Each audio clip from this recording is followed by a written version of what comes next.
Hi everyone, thanks for stopping by. Wanted to talk to you today about Marilynne Robinson's Gilead. I love this book. I loved it when I read it for the first time, read it a second time over the summer, loved it even more. It shouldn't work at all. The book should be brain-numbingly boring. It's about a pastor living in Iowa in the 1950s. He's at the end of his life. He married once. Early in his life, his wife died in childbirth. Married again, a younger woman. He has a young son.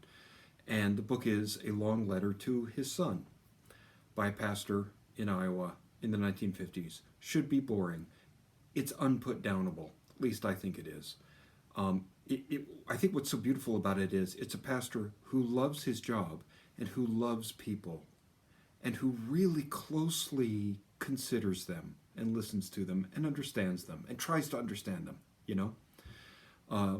It's would it put anyone off if I said it's one of the more profound books I've read?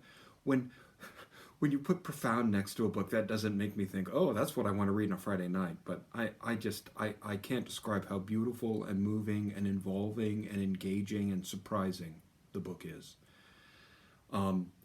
It's profound, and I always, but it never left me confused or uncertain about what was being said. I always understood what was being said. It's absolutely worth reading. I enjoyed it the first time. After reading it a second time, I think I'm going to be reading it for the rest of my life. Here's one of the things this pastor says toward the end of the book.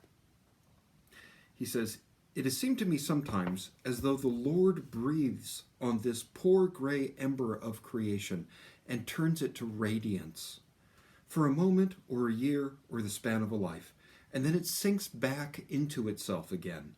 And to look at it, no one would know it had anything to do with fire or light." That's what I said in the Pentecost sermon.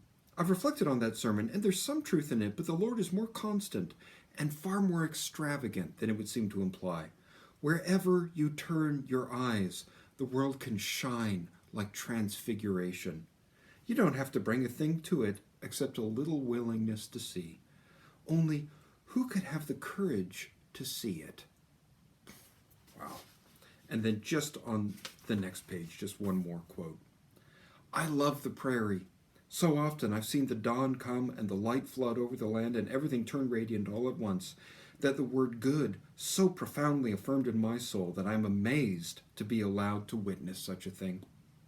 There may have been a more wonderful first moment when the morning stars sang together and all the sons of God shouted for joy, but for all I know to the contrary, they still do sing and shout, and they certainly might well. Here on the prairie, there is nothing to distract attention from the evening and the morning, nothing on the horizon to abbreviate or to delay. Mountains would seem an impertinence from that point of view."